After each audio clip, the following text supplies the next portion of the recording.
चलिए खबरों में आगे बढ़ते हैं। एक और बड़ी खबर आपको बता दें, खनन घोटाले में ईडी की टीम आज सीएम सोरेन से पूछताछ कर रही है। रांची में सीएम आवास पर पहुंची ईडी की टीम ने सोरेन को 13 जनवरी को समन भेजा था। 7 समन के बाद भी हेमंत सोरेन पूछताछ के लिए तैयार नहीं हुए थे। अब तैयार हो गए हैं। सीएम हेमंत सोरेन के आवास पर सुरक्षा भी चाक चौबंद नजर आ रही है। और आपको बता दें कि पिछले 1 घंटे से सीएम हेमंत सोरेन से यह पूछताछ चल रही है। तो ईडी की टीम ने 7 समन भेजे थे। आज पूछताछ को राजी हुए हेमंत सोरेन और पिछले 1 घंटे से हेमंत सोरेन से ईडी के तमाम अधिकारी सवाल जवाब कर रहे हैं। चलिए इस खबर पर और ज्यादा जानकारी के लिए सीधा रुक करते हैं मेरे सहयोगी अमिताभ ओझा का। अमिताभ, क्या अपडेट है पूछताछ को लेकर?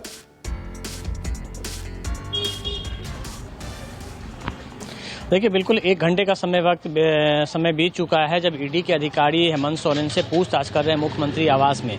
इससे पहले 12 बजे ईडी अधिकारियों के आने की सूचना दी गई थी, लेकिन ईडी अधिकारी करीब 1 बजे पहुंचे थे और इस दौरान जो ईडी दफ्तर से लेकर सीएम आवास तक सुरक्षा की कड़ी व्यवस्था की गई थी, क्योंकि आज सुबह से ही झारखंड मुक्ति मोर्चा के कई समर्थक रांची में अलग अलग शहरों से पहुंच रहे थे और कई जगह धरना प्रदर्शन का कार्यक्रम चल रहा था। लेकिन पुलिस ने बैरिकेडिंग लगाकर उन्हें रोकने का काम किया। लेकिन इसके बाद जब ईडी के अधिकारी पहुंचे, करीब 8 गाड़ियां उनके पास ही, सिर्फ 2 गाड़ियों को अंदर जाने की इजाजत दी गई और उसके बाद के बाकी जो अधिकारी हैं वो पैदल ही मुख्यमंत्री आवास में गए हैं। उसमें ज्यादातर जो अधिकारी ईडी के हैं वो दिल्ली से आए हैं, खास तौर पे पूछताछ करने के लिए। बताया जा रहा है कि ईडी के अधिकारियों के पास 200 से ज्यादा ऐसे सवाल की लिस्ट है जिनका जवाब वो हेमंत सोरेन से लेना चाहेंगे। इससे पहले करीब 7 समन दिए जा चुके थे। 8वें समन में काफी जब चेतावनी दी गई थी, उसके बाद सीएम ने समय दिया था और समय उन्होंने जांच का दिया और उसके बाद सीएम आवास में ही पूछताछ करने को कहा था, जिसे ईडी अधिकारी मान गए थे और आज ईडी अधिकारी वहां पहुंचे हुए हैं बात करने के लिए। हालांकि जो सूचना मिल रही है उसमें झारखंड मंत्रिमंडल के, हेमंत सोरेन के मंत्रिमंडल के कई सदस्य अभी सीएम आवास में मौजूद हैं, उनके वकील मौजूद हैं। लेकिन अब ये बात अभी तक सामने नहीं आ पाई है कि जहां पे पूछताछ चल रही है वहां हेमंत सोरेन के वकीलों को रहने की अनुमति दी गई है कि नहीं। लेकिन उनका वकीलों का एक पूरा पैनल जो है इस वक्त सीएम हाउस में मौजूद है, जहां ईडी के अधिकारी सीएम आवास में पूछताछ कर रहे हैं और सीएम से जहां पूछताछ की जा रही है। ज्यादातर जो अधिकारी हैं वो दिल्ली से आए हुए हैं। आपको बता दें कि इससे पहले करीब कई अधिकारी जो झारखंड सरकार के हैं, उनके अलावा जो मीडिया सलाहकार हैं उनके यहाँ और एक जो इनके परिचित हैं बिल्डर, उनके यहाँ एक डिजाइनर आर्किटेक्ट हैं, उनके यहाँ, इन लोगों के यहाँ छापेमारी हुई थी और उन्हें पूछताछ के लिए बुलाया गया था। हालांकि वो भी अभी पूछताछ के लिए ईडी के सामने हाजिर नहीं हुए हैं। वहीं साहेबगंज के जो डीसी हैं उनको भी पूछताछ के लिए समन भेजा गया था, वो भी अभी तक नहीं पहुंचे हुए हैं। लेकिन सीबीआई जो ईडी के जो अधिकारी वहां जो पहुंचे हुए हैं उनके बारे में एक साफ तौर पे कहा जा रहा है कि इसमें उन अधिकारी भी शामिल किया गया है जो शुरुआती जांच में रांची में तैनात थे और फिलहाल उनका तबादला दिल्ली हो गया, तो उन अधिकारियों को भी यहां तलब किया गया है और इस जांच टीम में वो अधिकारी भी शामिल हैं। ठीक है, एक और बड़ी खबर। अमिताभ बने रहे आप हमारे साथ। ईडी के खिलाफ हेमंत के घर पर समर्थकों की भीड़ जुटी हुई है।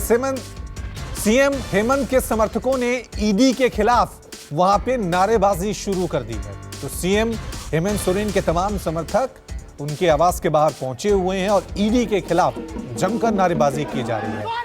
सीधा तस्वीरों में आप देख सकते हैं किस तरह से, देखिए, तमाम समर्थक ईडी के खिलाफ नारेबाजी करते हुए नजर आ रहे हैं। विपक्ष पहले ही ईडी की कार्रवाई को बदले की कार्रवाई लगातार करार देता हुआ नजर आ रहा है। एक बार फिर सीधा रुख करते हैं मेरे सहयोगी अमिताभ का। अमिताभ, तो एक प्रेशर पॉलिटिक्स बनाने की कोशिश, क्योंकि ईडी अपनी कार्रवाई करेगा, वो एक कानूनी लड़ाई है, लेकिन राजनीतिक लड़ाई भी वहां पे हेमंत सोरेन लड़ते हुए नजर आ रहे हैं। तमाम समर्थक वहां पहुंच गए हैं।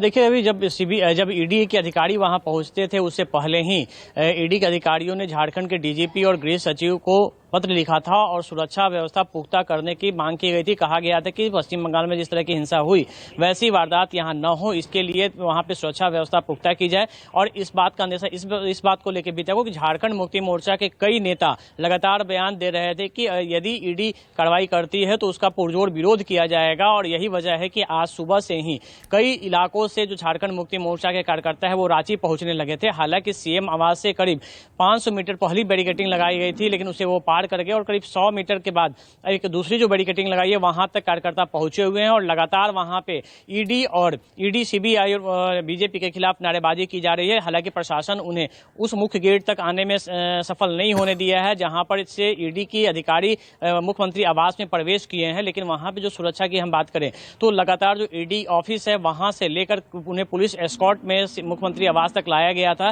ताकि प्रशासन को भी अंदेशा था कि कहीं कुछ झड़प हो सकती है, कार्यकर्ता विरोध कर सकते हैं। इस स्थिति से बचने के लिए उन लोगों ने एक कॉरिडोर बनाया और उस कॉरिडोर के रास्ते जो ईडी अधिकारी हैं वो एयरपोर्ट से सीधे पहले ईडी दफ्तर गए और वहां से सीधे मुख्यमंत्री आवास पहुंचे हैं। लेकिन दूसरी तरफ जो नारेबाजी है, एक तरफ तो पूछताछ चल रही है, वहीं दूसरी तरफ नारेबाजी भी लगातार चल रही है और ये कार्यकर्ता वहां जमे हुए हैं कि जब तक ईडी के अधिकारी निकलते नहीं हैं तब तक वो सड़क पे ही रहेंगे। और पूरे इस चीज को लेकर पूरे जो इलाका है, जो मुख्यमंत्री आवास के आसपास का इलाका है, वहां पे अभी ट्रैफिक भी बंद कर दी गई है क्योंकि वहां भीड़ काफी ज्यादा हो गई है।